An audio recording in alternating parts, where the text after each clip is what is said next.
بسم الله الرحمن الرحيم. اللهم صل وسلم وزد وبارك على سيدنا محمد صلاة توسع بها الأرزاق وتحسن بها الأخلاق وتدفع بها المشاق. أحبابي في الله، النهاردة عايزة إن شاء الله أوجه رسالة لكل إخواتي وأحبابي اللي ليهم قنوات على السوشيال ميديا.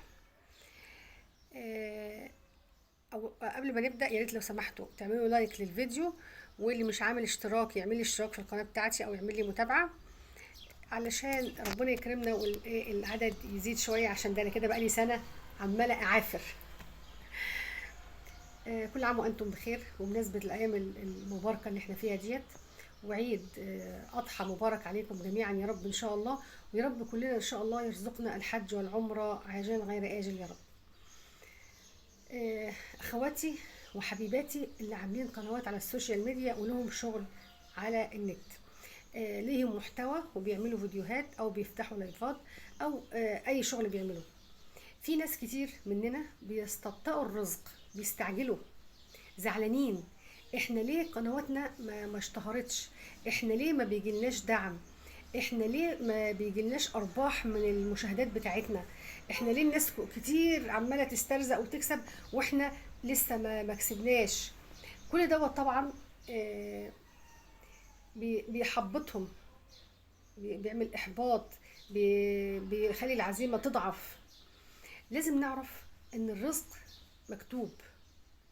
الجنين هو في بطن امه عمره 4 شهور، ربنا سبحانه وتعالى بيبعت له ملك يكتب له كل حاجه، الرزق، الاجل، هيعيش شقي ولا سعيد، الاحداث اللي هتحصل له. فالرزق ده مكتوب من واحنا اجلنا في بطون امهاتنا. وفي حديث عن الرسول صلى الله عليه وسلم بيقول: لو ان ابن ادم يهرب من رزقه كما يهرب من الموت لادركه رزقه كما يدركه الموت.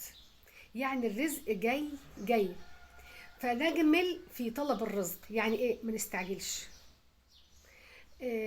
ما نبصش للي في ايد غيرنا، ما نبصش لارزاق غيرنا، وما نستعجلش، وما نزلش نفسنا عشان طلب الرزق، وما نهنش نفسنا ونضيع كرامتنا عشان طلب الرزق.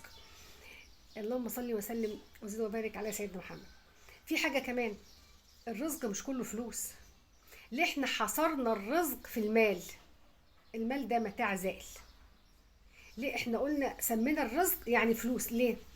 حب الله سبحانه وتعالى وحب الرسول صلى الله عليه وسلم وحب الصالحين رزق من الله سبحانه وتعالى، مش اي حد ربنا يرزقه هذا الرزق. حسن الخلق رزق من الله سبحانه وتعالى، الانسان يكون اخلاقه كويسه مع الناس وباله طويل وما يغلطش في حد، ده رزق من الله سبحانه وتعالى. طاعه ربنا واداء الصلوات واداء العبادات رزق من الله سبحانه وتعالى. القبول وحب الناس، ان الناس تشوفك كده تحبك، يبقى عندك قبول والناس ترتاح لك، ده اكبر رزق من الله سبحانه وتعالى. الاولاد، الذريه الصالحه رزق من الله سبحانه وتعالى. حب الاهل والجيران، راحه البال، الرضا بما قسمه الله لك، راضيين بقدرنا، راضيين باللي ربنا اداهولنا وقسمه لنا في دنيتنا، ده اكبر رزق من عند الله سبحانه وتعالى. كل دي ارزاق.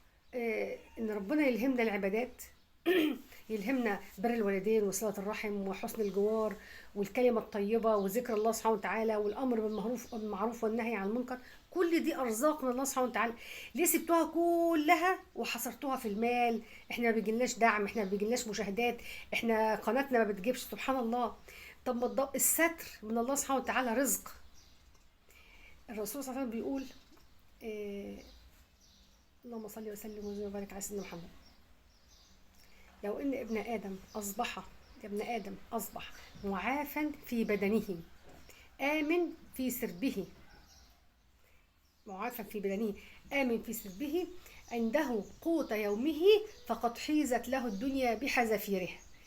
اخلاقنا يعني احنا ما عندناش امراض بفضل الله سبحانه وتعالى، احنا عندنا امان، ما فيش حروب ولا حد بيطاردنا ولا في مشاكل بينا وبين حد ولا حاجه.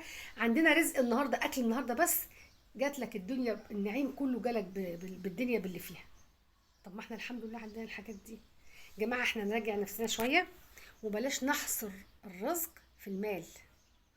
الأرزاق كتير، هتلاقينا كلنا ربنا مديها لنا الحمد لله، صحة، ذرية، حب الناس، راحة البال، الرضا بالمقسوم ده ربنا قسمه لنا، الكلمة الطيبة، الوجه البشوش، القبول. عايزين اكتر من كده؟ المال ده، المال ده متاع زائل، ده رايح.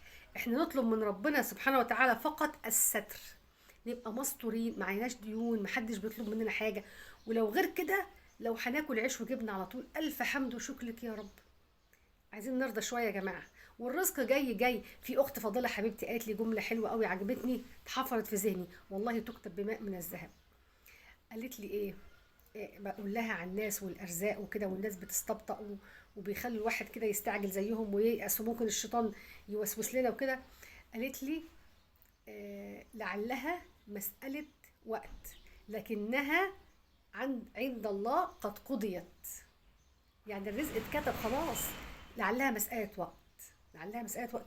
نصبر ونتأنى، ويا رب إن شاء الله يرزقنا ربنا جميعا من خير الدنيا والآخرة، ويمن كتابنا وييسر حسابنا، ويرزقنا الفردوس الأعلى من الجنة، ويرزقنا رؤية وجهه الكريم، ويرزقنا مرافقة حبيبنا المصطفى في الفردوس الأعلى من الجنة. اللهم أمين يا رب العالمين. ما تنسوش تعملوا لايك للفيديو بتاعي واشتراك في قناتي، ويا ريت بقى ظبطوا، انتوا عارفين بقى الكومنت والاكسبلور والحاجات دي كلها.